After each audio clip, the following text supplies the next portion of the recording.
Well, hello. We're going to talk about MINITAB 3, MINITAB Assignment 3. Why I'm going over this particular MINITAB is because I really do need to help some students know what to look for in a problem. What I mean by that is what pieces of information in the problem will tell you what you need to do with the problem. Because I had quite a few questions that came in on this MINITAB that made me feel like people really don't understand the different problems that we've been doing. So here we go. Let's look at problem 1. Now, if you read the problem and you look at the questions, they're asking find the probability. Now, we haven't done that many find the probability problems in our class. We've done stuff with normal distribution. We actually did things with the discrete probability distributions, and then we went into that very special discrete probability distribution called the binomial. We also did sampling distributions of the sample mean, but again, that was just using the normal distribution. So we're going to look for things in the problem that are going to signify what we need to do. So when we read this, according to the information Please Almanac, 80% of adult smokers started smoking before turning 18 years old.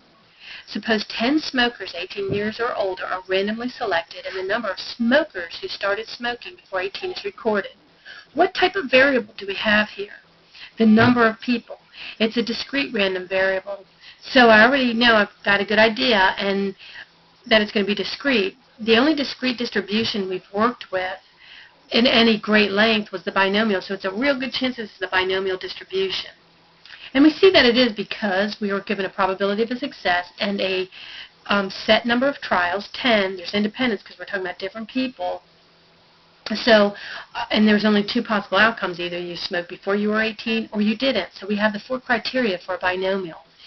Very carefully read what you need to do for this problem. For parts A through C, copy and paste the MINITAB commands you used and the results found in the sessions window. And then when you use the cumulative probability part in C to answer D through G, make sure that you round your answers to 4 decimal places and that all your answers are in complete sentences. If you don't do that, you will have points taken off. You are to think of this as writing up a report. So A and B is how you're going to calculate the mean and the standard deviation of a binomial. You know, if you look on Blackboard, what I have on there is a lot of information for you to get to, and it's labeled kind of nicely too. So please make sure you look on Blackboard before you make board. So I'm going to pull up Blackboard and show you where you can find this stuff. Well, when you get into Blackboard, you need to go down to the MINITAB Assignments folder and click it open. When you do that, you're going to see MINITAB Commands and Help. When you go into that folder, a colleague of mine made a beautiful help. What she did is she took our MINITAB examples and condensed them into one place. So here we see MINITAB Help for Chapters 11 and 13. Well, this is exactly what your MINITAB assignment is on. And plus there's some Chapter 3 stuff. But you can use this folder almost exclusively to do this problem, to do this MINITAB. When you go in here, so you click on to MINITAB Help Chapters 11 and 13. Now, the first part of this is Chapter 11, but we know that that first problem is a binomial, so go down to where you see binomials. And look, there's a whole thing here on the mean and standard deviation, how to calculate it.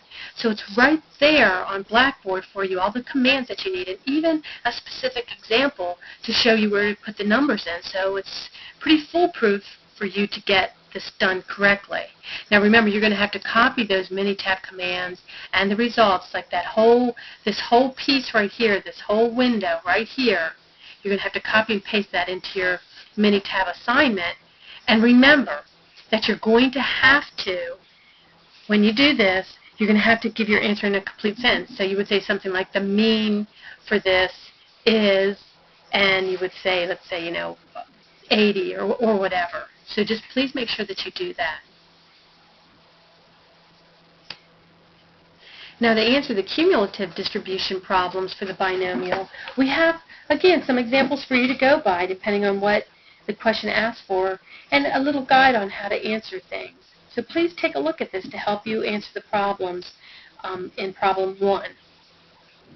So now let's look at problem 2. What type of problem is this? What do I look for? Well, again, let's see if our variable is discrete or continuous. If it's discrete, then it could just be a regular discrete probability distribution, or it could be binomial, and then we have the 4 things to look for a binomial. If it's a continuous variable, then we've really only done the normal and the sampling distribution of the sample means.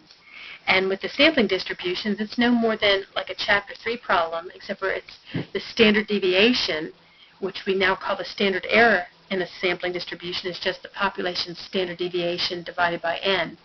So let's look at problem 2. General Electric manufactures a decorative crystal clear 60-watt light bulb that it advertises will last about 1,500 hours.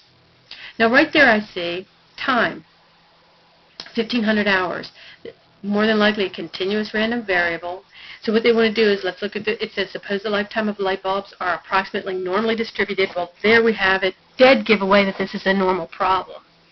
So the next thing we're going to look for is, hey, are there any sample sizes? If there are sample sizes, then it's a real good chance that we're in a sampling distribution of the sample means. So we are given that this distribution of lifetimes of light bulbs to be have a mean of 1550 and a standard deviation of 50. They want us to use MINITAB to find the following probabilities and to round our answers to 4 decimal places. Very carefully for each of these parts, you're to copy and paste the commands that you used and the results along with the answer.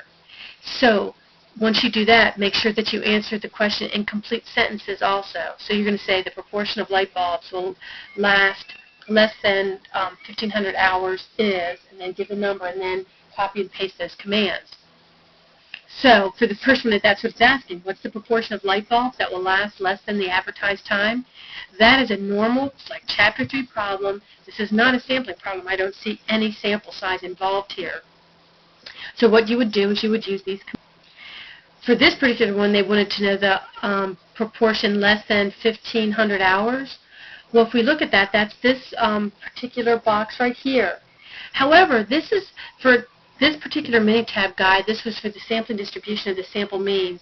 So this first line here, let K1 equal sigma divided by the square root of n, finding the standard error, you don't need to do that for this problem. So you could either say let K1 equal and actually just put sigma in so that all the other commands stay the same, or you just eradicate that first line, and then where you see norm mu K1, you're going to put norm mu sigma. In other words, you're going to put in the standard deviation and the in for K1. So for this particular problem, so that's how you're going to use the guide to help you here. Or you could go back into Chapter 3 and find the commands without without that first line. But here we have them for you for less than x.